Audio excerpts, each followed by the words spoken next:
Welcome to the October recap of our Board of Education meeting. I'm Paula Hubbard, Board President, and joining me today is Richard Aspel, our Superintendent.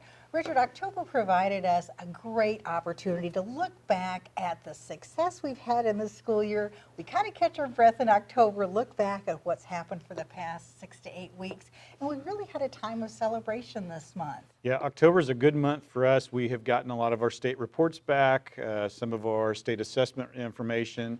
We're also looking at key programs that we have going in a lot of the different buildings. This month we got to highlight BPS and their Brain Smart Start program, and that was exciting to see that video and all the good things that the teachers and the students are working on there. We enjoyed having the student council from BPS join us and lead us in the Pledge of Allegiance. Always great to see kids across the gamut in the grades that are in our district, and have them with us was really fun. Another couple programs that presented this month were our health services and our guidance programs. And I know that you heard their reports, and we were excited about the things that they're providing to our students. You know, one of the things that's really impressed me about the change in education in a post-COVID world is how much emphasis we're now putting on mental health and physical health of our students, and the increased role and reach of education and delivering those services for our students. And I just can't say enough about the excellent work that our counselors and our nurses have done to meet those needs. Our nurses, for example, they're going through a state program that they had gotten a grant for to really assess some of our program guidelines and how we're focused and what we're doing with student support. Our counselors, we have expanded our counseling staff in every building. We believe that that's a priority for us district-wide, that we wanted to make sure. We really appreciate the Board of Education's support in that expansion. But them working towards helping our students, responding to not only school counselor and academic needs, but also a lot of those emotional support, as well as I have a problem, what can I do, and finding that system of support.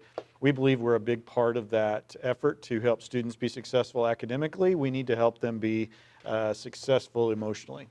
And I really applaud our administrators and our teachers and our staff for seeing the significance of that mental and physical wellness as the ground floor for learning. Students can't learn if we don't have those needs met. That's correct. Some other programs that we did have a guest from OTC, Dr. Higdon, the Chancellor of OTC, and the Governor also made an appearance to talk a little bit about the BOMO TC program. And we were happy to hear them engage the board in some conversations about the benefits of the BOMO TC Career Pathways opportunity. And I think that's another forward-looking thing that we're doing in Bolivar, is planning for our students after they leave high school. One thing I think people don't realize is that the success of the program at our school district extends beyond graduation, and we're accountable for what happens to our students in those years post-graduation. And by being able to focus on the opportunity that's presented through the BOMO TC program to expand our role in participating in OTC, it really falls in line with the priorities that we have and that we've defined in our district through our CSIP to focus on caring for our kids post-graduation. Yeah, our CSIP plan is guided that we want every student to be successful while they are here, but we know that the key feature for them is to be successful after graduation. So our work and our collaboration with groups like OTC to allow them pathways. So if you think about life after graduation as an interstate, we want them to have as many exit ramps as possible so that when life happens, they are able to choose some things, and then when they need to get back on, they can. So this is an opportunity for us to look at life after graduation, opportunities after graduation.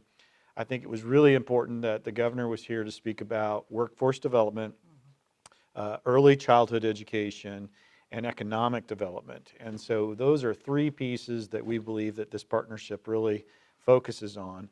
And of course, Dr. Higdon, we have that partnership with OTC now, looking at what has occurred in other places like Hollister and Branson, Republic, Lebanon, Ozark. This is an opportunity for Bolivar to really help our neighbors and a lot of other people find some career success, some retraining success. It also is going to be a really economic option for a business to look at. How do I expand? How do I offer economical services to the people that live here?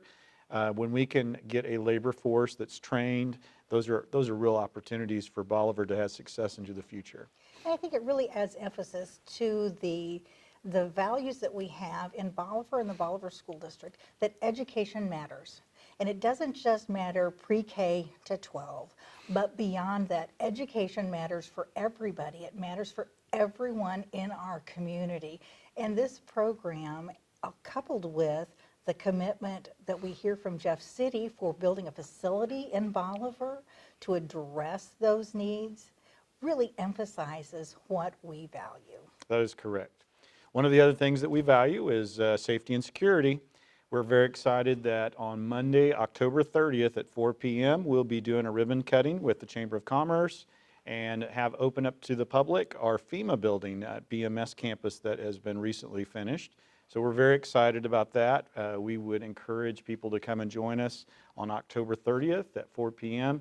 They can take a quick tour of the FEMA building, kind of see what the efforts there are and how it will serve the community as a good partner for emergency planning and as well as our students. You know, safety has always been a priority for our Board of Education, and I think it's wonderful that we finally have our very first FEMA storm shelter in our school district. And really would like to have the public come out and take a look at what we have here, because this really should be a priority for our other schools on other campuses.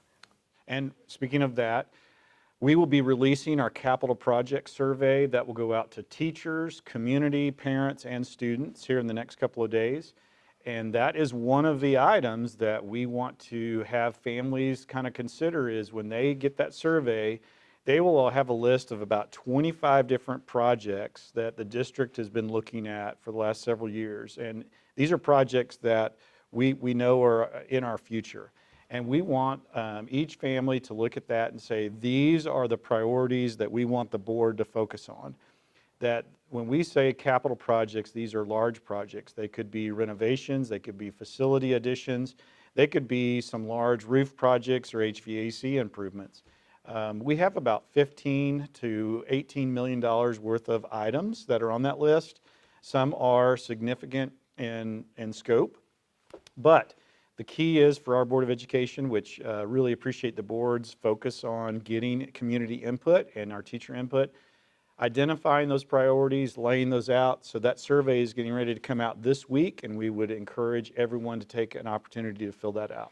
For people who want access to that survey, how do they participate? So our teachers will get that in an email that'll come out later this afternoon on today, and then what we'll do is we'll post that through social media and our Facebook, and it'll have a live link, and all they have to do is follow that link, take them to a Google form.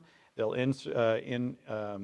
fill in a few information so that we can find out if they're a parent, if they're a community member, if they're just an alumnus.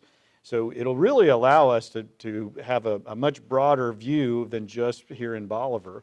So if it's somebody that follows us on Facebook and they live in, New Jersey, they're going to be able to have an opportunity to say, I think that my school district should be focused on this. This is where I graduated, but I still care about Bolivar, and I'm going to be able to look at that. As well as our grandparents, our aunts and uncles, they're all going to have an opportunity to hear their voice and say, these are the priorities that I think our family wants the board to be focused on. And we've really been narrowing that list down over the course of the past few years. So having that patron input on where we go next is really essential as the board makes those plans. Correct. There's going to be opportunities to discuss playgrounds, window and energy improvements, lighting, facility additions, expansions. So there's a lot of different opportunity for everyone to look at and say, hey, this is a first priority, this is a second priority, or this is a third priority for our family. And that's what we want the board to understand. And we've had a great school year to this point, and we anticipate it's going to continue. One thing we have coming up in November that we want to make sure people are invited to is our Veterans Day Assembly. Veterans Day Assembly is at the high school. If they want to attend the breakfast that starts at 8:30 on November 10th, Friday, November 10th. Veterans Day is Saturday, so we're doing the day before is the official recognition day. So breakfast at 8:30, and then the assembly starts at 9:30 at the BHS. And hats off to our folks at BHS who are putting this program together as a way for us to reach out and say thank you to the many veterans who live in our community. Couple quick notes. Wanted to give a shout out to Delaney Daniels. She had a top 10 finish at the state golf tournament. We've had some other fall sports that have had success and that are getting ready to wrap up their season.